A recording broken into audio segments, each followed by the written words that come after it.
동성끼리 결혼해 부부의 연을 맺기도 결혼식을 앞둔 김규진 씨가 대학 친구들을 만났습니다. 9시 뉴스로 대국민 커밍아웃을 한 규진은 파리에서의 프로포즈를 받고 미국에서의 혼인신고 그리고 한국에서의 결혼식을 올렸습니다. 심지어 15% 성공률의 인공수정을 통해 한국 최초의 레즈비언 엄마가 되었는데요. 하지만 주변 사람들의 우려와 초등학교 가가지고 놀림을 당하지는 않을까. 왜 너 엄마 2명이야? 그때 얘기만 하면 눈물 나요.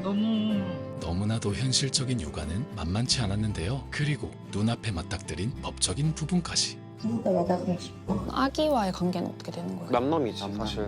그냥 같이 사는 사람이니까. 이어서 게이 부부의 종교와 갈등 속에 이뤄진 상견례 자리도 있습니다. 성경에서 말할 때 죄야. 못하게 막을. 하나님께서는 이렇게 그렇게 기도해가지고 낳는 애인데 주여 인도하여 주시옵소서. 아멘. 모든 패밀리 지금 바로 시작합니다. 라니를 보면서 가장 걱정되는 거는 초등학교 가가지고 놀림을 당하지는 않을까. 왜 너 엄마 2명이야? 뭐 이런 세레나의 식으로 말처럼 규진과 세연은 그 물음에 답을 준비해야 했는데요.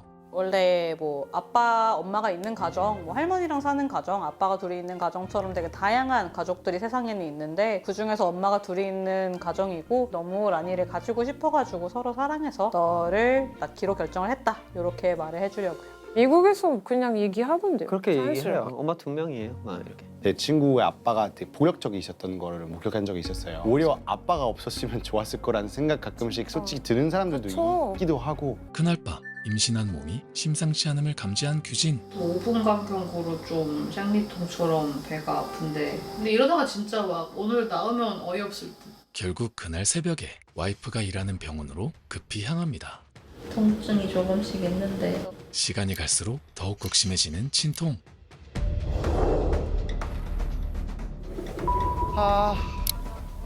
얼마나 힘들까. 진통 시작하신 거야? 너무 떨리겠다. 그렇게 규진만큼 긴장한 세연이 병실로 달려가는데요. 마침내 둘 사이에 아이가 태어납니다. 훔쳤어. 아까 잘 못했는데. 잘가. 제거했어요. 탯줄 생각보다 질겨서 깜짝 놀랐네. 한 번에 싹 못 자르고 덜컹덜컹 이렇게 자르. 수술과 아닌 거 티내. 애기 얼굴을 제대로 봤는데 얘를 규진이가 낳았다는 게 그냥 너무 벅찼던 것 같아요. 눈코가 너무 닮아서 약간 나의 착각인가? 아니 눈코 진짜 닮았어. 백인 기증자 정자가 섞였으니까 훨씬 더 뚜렷한 피처일 줄 알았는데 그냥 내 눈, 내 코, 외타. 세연 씨 입장에서는 나를 닮은 건 없을 거 아니야. 근데 거기 보면서 파트너를 닮은 걸 찾으면서 예뻐하는 게 혈연 다 소용없어. 그래. 다음 날 생후 1일째 천사 같은 모습의 라니. 왜 닮았어? 코가 엄청 귀여워. 닮았어. 눈썹도 예쁜데? 생각보다 많이 안 컸다. 1.1까지 우리 봤었잖아. 2주 동안 그냥 계속 그대로 똑같은 그 말랑말랑한 상태여서 나온 그 도로 같은 모양. 한편 드디어 상견례자를 갖게 된 11년차 게이 부부. 아빠 안 떨려? 아버님이세요? 뭔가 음악 하실 것 같고. 맞아, 약간 아티스트 느낌이 나요. 사람이 처음 만난다는 게 어색하지. 거의 다 온 거 같은데 이제? 왔다. 안녕하세요. 진짜 배우시네. 아니 아버님이 머리가 엄마보다 더 기셔가지고 오늘 기념해서 저희가 꽃을 좀 이렇게 꽃다발. 예쁘지? 시작은 좋았으나 그새 찾아온 어색한 분위기. 얘들이 이제 이런 자리를 또 마련해줘가지고 이렇게 됐네. 하여튼 너무 이렇게 힘들게 이렇게 또. 한숨과 함께 시작된 커밍아웃 시절의 이야기. 요즘에 나는 킴을 만나서 너무 행복하고 내가 이렇게 해주고 싶은 말이 너무 많은데 커밍아웃을 안 하니까 말할 수가 없구나. 지금 내가 커밍아웃을 안 하면 평생 못할 것 같다는 생각이 그때 들더라고요. 그날따라 또 아빠랑 같이 한 침대에서 잤어요. 아빠 나 사실은 남자 좋아해. 처음엔 너무 당황했는지 괜찮아 이렇게 했더라고요. 저는 괜찮구나. 그래서 저는 되게 뿌듯한 마음으로 잤거든요. 근데 이제 그 다음날부터 저를 괴롭히기 시작한 거죠. 처음에 죽여버리고 싶었어. 그런 성소수자라는 게 남의 일인지 알았지. 맞아. 근데 그때는 진짜 지옥 같던 거야. 전환 치료를 하고 그러면은 이제 너가 이성애자가 될 수 있고 막 이런 말 하면서 제가 진짜 경기를 일으키면서 미친 소리 하지 말라고 하다 보니까 또 싸움이 커지고 의처증 걸린 사람처럼 어디야? 이러면서 뭐 하는데? 누구랑 있는데? 뭐 하면서 바꿔봐 이런 식으로 막 하는 거예요. 역시 같은 마음이었던 킴의 어머니. 그 충격은 말도 못하죠. 제가 딸 놓고 얘 낳았으니까 이게 이게 무슨 세상이야. 내 혼자 이게 이해가 도저히 안 되는 거예요. 성소수자 엄마들 모이는 데 있어요. 거기 혈에 뭐 정신과도 가보고 뭐 별별 곳에 다 가봤다는 거예요. 그런데 안 되더라는 거예요. 아들을 이해하기 위해 수년을 보냈던 갈등과 납득의 시간. 계속 그럴 수도 있겠지. 그렇죠. 그런데 저는 지금도 가끔씩은 저렇게 웃기까지 이제 10년 걸린 거네요. 그리고 이어지는 킴의 커밍아웃 이야기. 제가 알던 또 형이 있었어요. 되게 잘생기고 훈남 되게 형이었는데 그 형이 자살을 한 거예요. 자신의 성정체성에 대해서 고민이 많고 힘들었었던 것 같아요. 엄마 있을 때 법대 다니는 사람이 자살했대. 엄마 근데 사실 그 사람이 게이래. 이러니까 사탄한테 홀린 거라고 하면서 엄마가 약간 저주하듯이 말하는 거예요. 엄마 아들도 게이야. 이렇게 그냥 이렇게 말했던 것 같아요. 이상한 사람들하고 좀 어울리다 보니까 너가 좀 헷갈리는 것 같다. 그러면서 울면서 기도를 했던 것 같아요. 하나님께서는 이렇게 그렇게 기도해가지고 낳는 애인데 이런 일이 벌어질 수가 있냐. 저는 도저히 저로서는 이해가 안 되죠. 기도의 결과물이야. 어머니가 기도 열심히 하셔가지고. 기도하면서 우리가 무슨 죄를 졌습니까? 부모 입장에서는 내 잘못인가? 날 닮아서 그럴까? 아니면 내가 잘못 키워서 그럴까? 정말 반감이 교차할 것 같아요. 그 분석은 얼마나 세웠어요?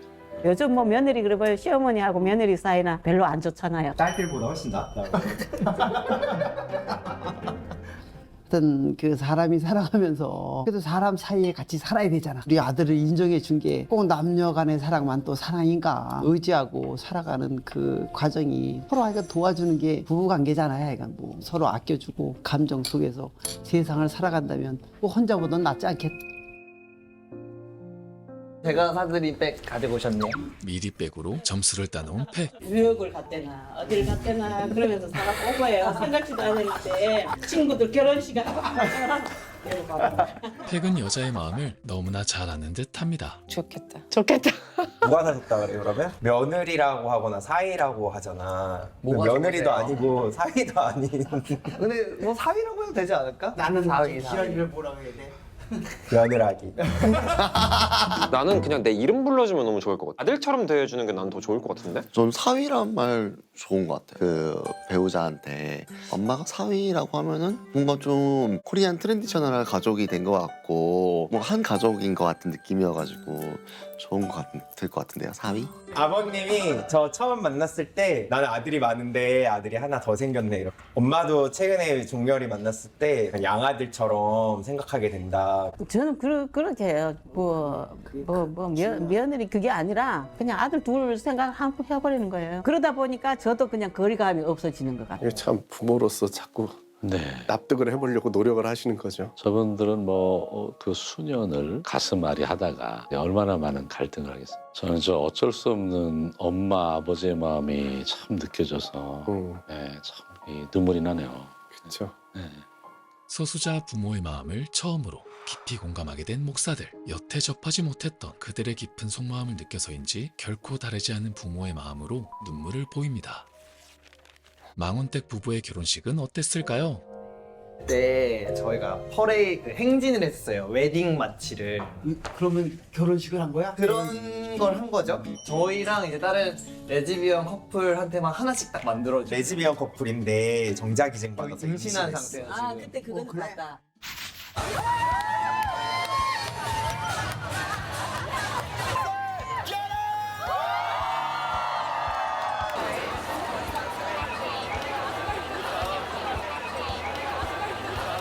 뒤에는 다 하객으로 같이 걸어주시는 분들. 재밌었지. 그래서 이제 시민들 그냥 지나가는 시민들한테도 인사하고 우리 결혼한다고. 혼인신고를 못 하는데 이식을 하는 게 무슨 의미인가라는 느낌이 저한테 좀 강한 것 같아요. 언젠간 이게 될 거니까 그때 하자라는 생각을 하는 것 같아요. 그래서 빨리 법이 만들어져야 돼. 그때는 그냥 결혼이야가 아니라 진짜 결혼이야. 다음에는 진짜 결혼이야. 아버님 너무 멋지다. 우리는 솔직히 결혼을 못 할 거라고 생각을 해서 동창들 결혼식을 아예 안 갔거든요. 저도. 또 이렇게 다들 똑똑하셨대. 저 진짜 열심히 다 갔는데. 그러니까 내가 돌려받지 못했고 최근에 좀 생각이 바뀌었어요. 이런저런 케이스들이 많이 있다 보니까 나도 할 수 있지 않을까? 라는 생각이 들었고 혼인신고가 가능하면 그때 하고 싶어요. 다음 날 구청에 도착한 규진과 세연. 김세연 언니 부인, 내가 모인. 이곳에 온 이유는 다름 아닌 라니의 출생 신고 때문이었는데요.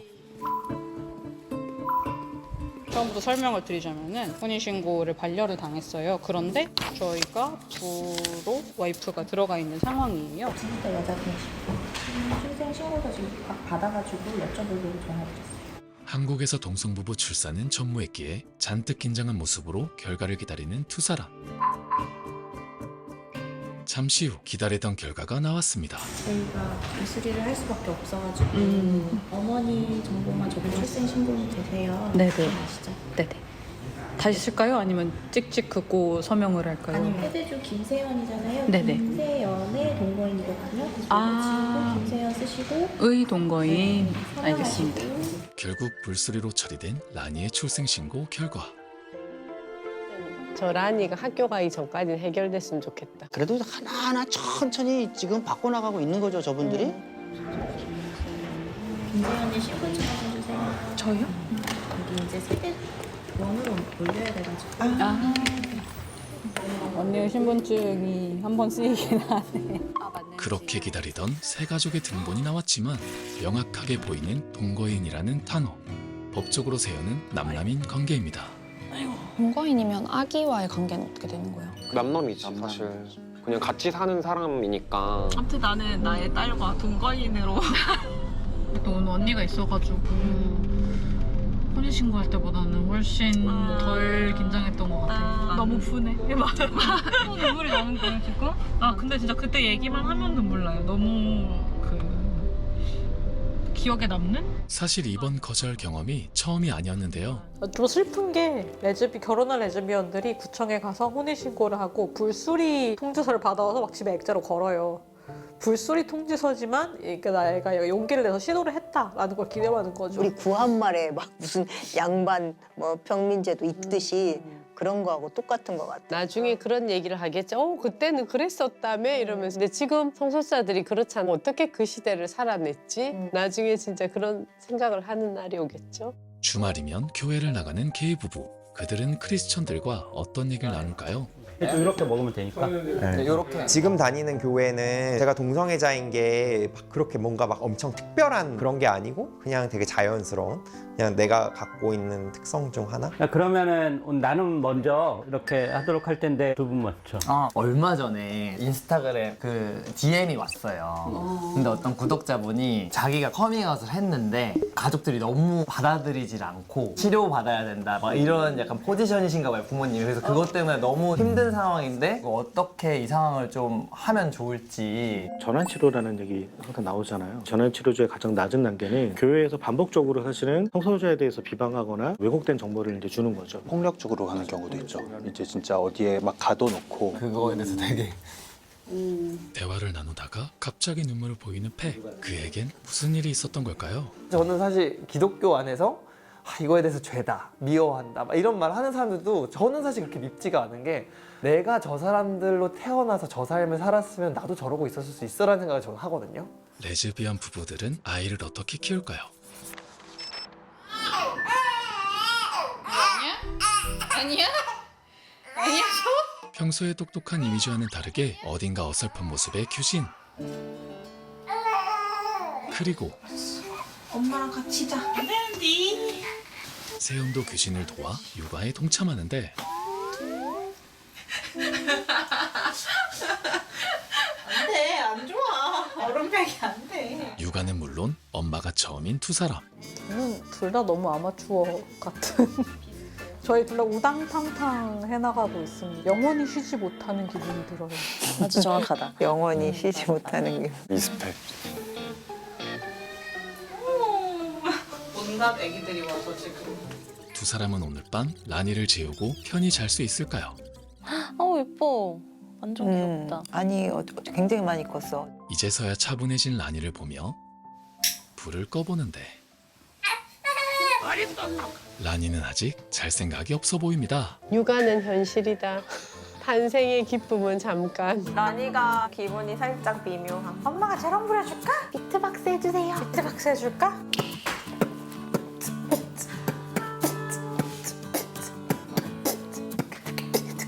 아주 기분 좋아. 엄마 되니까 저런 거 다 해야 돼. 앞으로의 규진 세연의 육아 스토리는 웨이브 오리지널에서 시청하실 수 있습니다. 지금까지 모든 패밀리였습니다. 이 다큐의 소재부터 적나라한 분위기까지 영상을 보는 내내 감탄을 금치 못했는데요. 출연자의 솔직한 행동과 패널들의 반응들이 현실까지 전달되는 듯한 느낌을 주면서 동시에 미묘한 긴장감이 한껏 몰입하게 만드는 마력을 지닌 다큐이기 때문입니다. 이 다큐에 나오는 인물들은 모두 행복하지만은 않은 삶을 이어가고 있습니다. 그들에게 거리감을 가지는 사람들과 또 그 속에서 이해하고 응원하는 사람들이 섞여 있는 그야말로 변화의 시대에서 살아가고 있습니다. 그럼에도 그 안에서 행복을 찾는 그들의 모습을 보면서 이러한 소재의 다큐는 누군가에게는 희망과 감동을, 또 누군가에게는 새로운 인식을 전달하는 지금 같은 변화의 시대에서 꽤 생각해볼 법한 메시지를 가지고 있습니다. 성소수자들의 희노애락과 정반대의 다양한 사람들의 반응이 너무나도 솔직한 다큐 모든 패밀리 한 번쯤은 꼭 보시길 추천드리면서 저는 이만 물러가겠습니다. 감사합니다. 그레인무비였습니다. 네가 행복했으면 좋겠고요. 그리고 애기가 성장하면서 느끼게 될 것들 이 사회에서 같이 고민했으면 좋겠다는 생각이